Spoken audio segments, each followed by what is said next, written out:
आज हम बात करेंगे बिहार के कोचाधामन विधानसभा सीट की, जो किशनगंज जिले में आता है। और यहां पर किशनगंज जिले में है, लेकिन एआईएम से इजहार असफी जीते इस सीट को, लेकिन बाद में वो राजद में शामिल हो गए। और अब देखिए, सवाल कोचाधामन को लेकर यह है कि इस बार वहां के समीकरण क्या होंगे, ओवैसी कितने बड़े फैक्टर होंगे, आरजेडी और जेडीयू किसे प्रत्याशी के तौर पर उतारेंगे, ये तमाम सवाल हमारे सामने हैं। ज्यादा जानकारी के लिए इस वक्त हमारे साथ हमारे वरिष्ठ सहयोगी राकेश रंजन जी हैं। राकेश जी, कोचाधामन के समीकरण बड़े दिलचस्प हैं। यहां देखिए, ओवैसी इस बार कितने असरदार होंगे, क्योंकि ओवैसी के जो विधायक थे वो बाद में आरजेडी में चले गए थे, और अब जदयू इन दोनों को घेरने में कहां तक कामयाब रहेगी, ये भी बड़ा अहम सवाल है। देखिए, कोचाधामन सहित आप पूरे सीमांचल की बात कर लीजिए तो जो असदुद्दीन ओवैसी हैं, जो एआईएमआईएम के सदर हैं, उनका बिल्कुल साफ इरादा है, वो बदला लेना चाहते हैं। क्योंकि जब पिछली बार जो उनके विधायक चुने गए थे 5, उसमें से 4 जो है आरजेडी में शामिल हो गए थे। तो असदुद्दीन ओवैसी बिल्कुल साफ साफ कहते हैं कि 4 गए हैं, हम 24 लेकर आएंगे। और उन्होंने तो यहाँ तक कहा कि ऐसी परिस्थिति चुनाव के बाद निर्मित हो सकती है कि राजद को हमसे मदद मांगने के लिए आना पड़े। तो देखिए, यहाँ पर जो एक लड़ाई है कोचाधामन सीट पर, उसमें प्रत्याशी तो चुनाव लड़ेंगे, इस बात से आप इनकार नहीं कर सकते। लेकिन एक लड़ाई असदुद्दीन ओवैसी और तेजस्वी यादव के बीच भी चल रही है, राजनीतिक लड़ाई है ये। देखिए, यहाँ पर ओवैसी एक एक कदम जो है बहुत फूंक फूंक कर चल रहे हैं। उन पर बीजेपी की बी टीम होने का आरोप लगता रहा है। तो इससे उबरने के लिए उन्होंने क्या किया कि महागठबंधन में शामिल करने के लिए आवेदन दे दिया और कहा कि जो सेकुलर वोट हैं वो बटे नहीं, इसलिए आप एआईएमआईएम को भी इसमें शामिल कीजिए।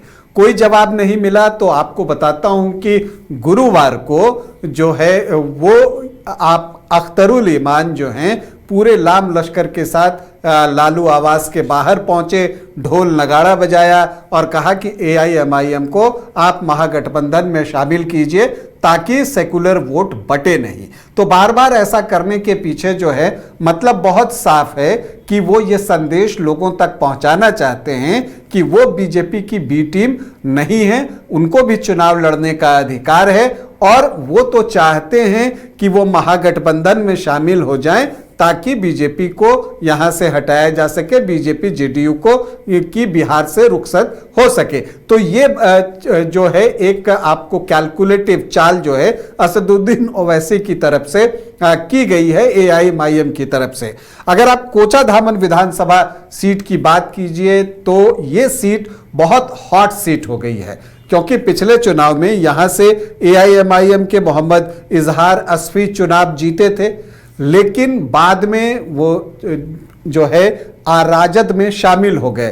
तस्वीरें भी आप देखिएगा, एक तस्वीर में जो 5 विधायक हैं वो असदुद्दीन ओवैसी के साथ हैं, और फिर एक तस्वीर है कि जो 4 विधायक हैं वो तेजस्वी यादव के साथ हैं। और इसे एक चैलेंज के रूप में जो है एआईएमआईएम जो है वो ले रहा है। देखिए, एआईएमआईएम का जहां तक सवाल है वो इस सीट पर पूरे दमखम के साथ लड़ेगा और वो ये बात हर जगह जाकर कहेगा कि उसके साथ गलत हुआ है, उसके विधायकों को तोड़ा गया है। अगर आप देखिए तो ये जो सीमांचल का इलाका है, आरजेडी को भी लगता है कि ये वो इलाका है जहां मुस्लिम पॉपुलेशन ज्यादातर विधानसभा क्षेत्रों में बहुलता में है। तो अगर यहां से उनको बल्क में सीट मिल जाती है आरजेडी को, तो उनके लिए सरकार बनाने का जो रास्ता है वो थोड़ा आसान हो जाएगा। और उनको इस राह में जो सबसे बड़ा रोड़ा दिखा वो एआईएमआईएम ही दिखा, और मुझे लगता है कि इस वजह से भी उनके 4 विधायक को आरजेडी में शामिल कराया गया। इतना ही नहीं, कमरुल होदा जो एआईएमआईएम के पहले विधायक हैं आपको बिहार में, उनको भी आरजेडी में जो है शामिल करा लिया गया है। तो इस तरह से आप देखते हैं कि घेरने की कोशिश एआईएमआईएम को की जा रही है, लेकिन एआईएमआईएम भी अपनी तरफ से जवाब दे रहा है। सरवर आलम जो किशनगंज राजद के अध्यक्ष थे, उनको अब एआईएमआईएम ने जो है अपनी पार्टी में शामिल कर लिया है और यहां पर मुकाबले के लिए तैयार है। कोचाधामन विधानसभा क्षेत्र जो है 2010 में अस्तित्व में आया। इससे पहले किशनगंज जिले में 3 विधानसभा क्षेत्र थे, किशनगंज, ठाकुरगंज और बहादुरगंज। किशनगंज प्रखंड के 6 और कोचाधामन के 24 पंचायतों को मिलाकर कोचाधामन विधानसभा क्षेत्र का गठन किया गया है। तो चूंकि ये 2008-9 परिसीमन के बाद यहाँ पर विधानसभा का गठन हुआ है कोचाधामन के नाम से, तो इसीलिए आप देखिएगा कि यहाँ पर 2010 में पहला चुनाव हुआ और अब तक 4 चुनाव कोचाधामन में हो चुके हैं। असदुद्दीन ओवैसी कोचाधामन को लेकर बहुत सीरियस है और आपको बताओ कि लोकसभा में उन्होंने कोचाधामन में रेलवे स्टेशन खोलने की मांग भी की और यहां पर उन्होंने एक ये डिमांड जो है वो रखी है। साल 2010 में जो है यहां से कोचाधामन से जो विधायक बने थे, जो अभी सूबे में AIMIM के सदर हैं अख्तरुल ईमान, वो यहां से विधायक बने थे, लेकिन तब वो RJD के टिकट पर चुनाव जीते थे। ये साल 2010 था और तब उन्होंने 9025 वोटों से चुनाव जीता था। और उस वक्त अगर आप देखें तो एक ट्रायंगुलर फाइट थी और मास्टर मुजाहिद आलम जो है तब JDU से चुनाव लड़ रहे थे, उनको उन्होंने शिकस्त दी थी। इन सब के बीच एक दिलचस्प बात यह है कि मोहम्मद इजहार अस्फी तो RJD में शामिल हुए ही हैं, JDU से 2 बार विधायक रहे मास्टर मुजाहिद आलम भी जो हैं वो RJD में शामिल हो गए हैं। 2014 में यहां पर उपचुनाव हुआ, जब अख्तरुल ईमान 2014 में लोकसभा का चुनाव, तब वो JDU के टिकट पर लड़े थे और इसके बाद उपचुनाव होता है और तब JDU से जो है मास्टर मुजाहिद आलम चुनावी मैदान में थे और उन्होंने जीत हासिल की थी 10,238 वोटों की। और तब भी यहां पर जो है आप देखिएगा कि क्वाड्रेंगुलर फाइट ही हुई थी। 41,288 वोट मुजाहिद आलम को आए थे। सादिक समदनी थे, वो दूसरे स्थान पर रहे थे कांग्रेस के, 31,050 वोट उनको आए थे। इसके अलावा बीजेपी ने अब्दुल रहमान को यहां पर चुनावी मैदान में उतारा था, वो 28,924 वोट लाने में कामयाब हुए थे। तो RJD के मोहम्मद इंतखाब आलम को 22,818 वोट आए थे। 2015 में जब महागठबंधन बना तो मुजाहिद आलम को ही JDU की तरफ से सीट पर चुनाव लड़ने के लिए उतारा गया और वो 18,843 वोटों से चुनाव जीतने में सफल रहे और तब उन्होंने AIMIM के प्रत्याशी अख्तरुल ईमान को ही शिकस्त दी थी और अख्तरुल ईमान को तब 37,086 वोट आए थे और मुजाहिद आलम को 55,929 वोट आए थे। बीजेपी के अब्दुल रहमान एक बार फिर से जो है लगभग 24.5% वोट लाने में कामयाब रहे, 34,895 वोट।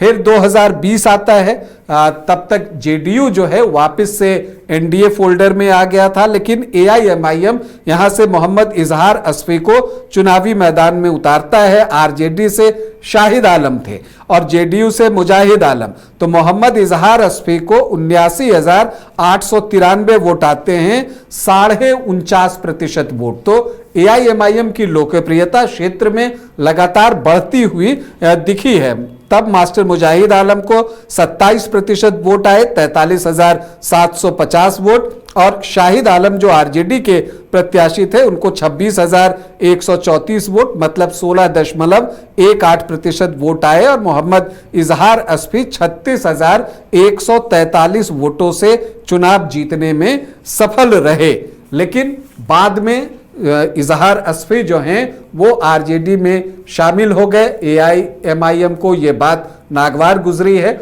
और इसीलिए जो है वो चाहती है कि इस सीट पर एक बार फिर से कब्जा जमाया जाए। और अभी जब किशनगंज लोकसभा का चुनाव हो रहा था, तब अगर आप यहां पर देखिएगा तो यहां से किशनगंज लोकसभा से जीत तो कांग्रेस की हुई, लेकिन कोचाधामन में अख्तरुल ईमान जो है उनको 14,786 वोटों की लीड मिली है। लेकिन जो सवाल है कि कोचा धामन में एआईएमआईएम का कैंडिडेट कौन होगा, वैसे सवाल ये आरजेडी के पास भी है कि उसका उम्मीदवार कौन होगा। मोहम्मद इजहार अस्फी जो पाला बदलकर आरजेडी में शामिल हो गए हैं वो उसके प्रत्याशी बनेंगे, या मास्टर मुजाहिद आलम वो आरजेडी के प्रत्याशी बनेंगे। तो एक आप कह सकते हैं कि विद इन द पार्टी भी एक कंपटीशन चल रहा है आरजेडी में, और मोहम्मद इजहार अस्फी और मुजाहिद आलम ये दोनों चूंकि नेता हैं और मुजाहिद आलम का कद जो है ऊंचा है, यहां से 2 बार चुनाव जीत चुके हैं तो उनका दावा मजबूत है। और अगर वो आरजेडी से चुनाव लड़ते हैं तो मोहम्मद इजहार अस्फी जब आरजेडी में आए होंगे तो कुछ शर्तों के साथ ही आए होंगे कि उनका टिकट जो है वो कंफर्म होगा। तो अब ये देखना दिलचस्प है कि आरजेडी का नेतृत्व यहां क्या फैसला लेता है। देखिए, आरजेडी की कोशिश शुरू से है कि वो सीमांचल में खास करके किशनगंज में अपने पैर पसारे और वहां पर एक उसकी जो है पैठ हो, और इसके लिए मास्टर मुजाहिद आलम पर पहले भी कोशिश की गई थी कि उनको अपने पाले में किया जाए जब वो जेडीयू में शामिल थे, लेकिन तब वो तैयार नहीं थे। कोचा धामन के बारे में एक और बात बहुत साफ है कि इस यहां पर जो भी पार्टी बीजेपी के साथ गठबंधन में होती है उसको जीत नहीं मिलती। जेडीयू 2 बार यहां से चुनाव जीता है, 2014 में और 2015 में, लेकिन तब वो बीजेपी के साथ एनडीए का हिस्सा नहीं था, इसलिए उसको कामयाबी मिली 2015 में महागठबंधन में, और 2014 में जेडीयू खुद चुनाव यहां से लड़ रहा था। तो ये चीजें यहां पर जो है कोचा धामन में दिखती हैं। अब अगर आप यहां के देखें कि संभावित प्रत्याशी कौन कौन है, तो देखिए आरजेडी से तो 2 दावा है, मोहम्मद इजहार अस्फी और मास्टर मुजाहिद आलम का, तो दोनों ही बड़े नेता हैं और आरजेडी जो है इन्हीं में से किसी एक को चुनावी मैदान में उतारेगी। संभावना ये दिखती है कि मास्टर मुजाहिद आलम कोचा धामन से चुनाव लड़ सकते हैं। ऐसे में अगर मोहम्मद इजहार अस्फी का टिकट कटता है तो वो क्या करते हैं ये देखना दिलचस्प होगा। हालांकि वो भी जनसंपर्क लगातार बनाए हुए हैं, लेकिन जो सबका ध्यान है वो इस बात पर है कि ओवैसी किसको उम्मीदवार बनाते हैं।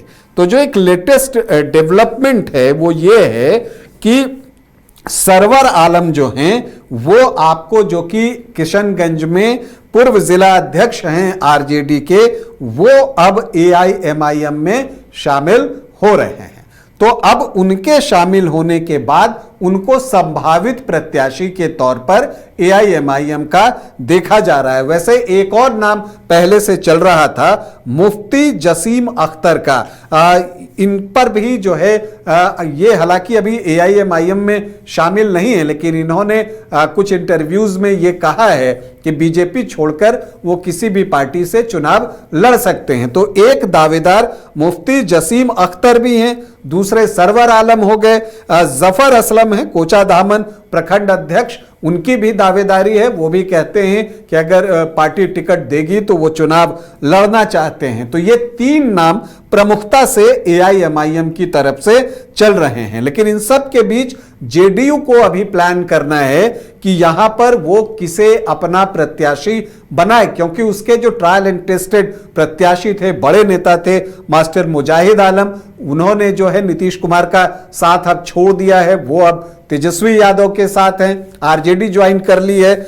जुलाई 2025 में उन्होंने जो है आरजेडी ज्वाइन की है। तो अब देखना है कि यहां पर कौन उम्मीदवार होता है, क्योंकि पहले तो यह भी चर्चा थी कि अख्तरुल ईमान ही जो हैं वो यहां से चुनाव लड़ सकते हैं कोचा धामन से, लेकिन अब चूंकि एआईएमआईएम के पास कुछ प्रत्याशी दिख रहे हैं तो लगता है कि अमौर से ही अख्तरुल ईमान चुनाव लड़ेंगे और यहां से मुफ्ती जसीम अख्तर या सरवर आलम में से किसी एक को टिकट मिल सकता है। वैसे जफर असलम भी लगे हुए हैं। अगर आप यहां के जातीय समीकरण को देखिए तो बहुत कुछ देखने की जरूरत नहीं। यहां मुस्लिम वोटर्स जो हैं वो 72.4% है, तो बड़ा आंकड़ा है। अब यहां पर जो बाकी वोट है वो निश्चित तौर पर पोलराइज्ड होते हैं और वो एनडीए की तरफ शिफ्ट होते हैं, चाहे बीजेपी के कैंडिडेट हो या फिर आप देखिए कि मुजाहिद आलम जब आपको एनडीए के कैंडिडेट बनकर लड़े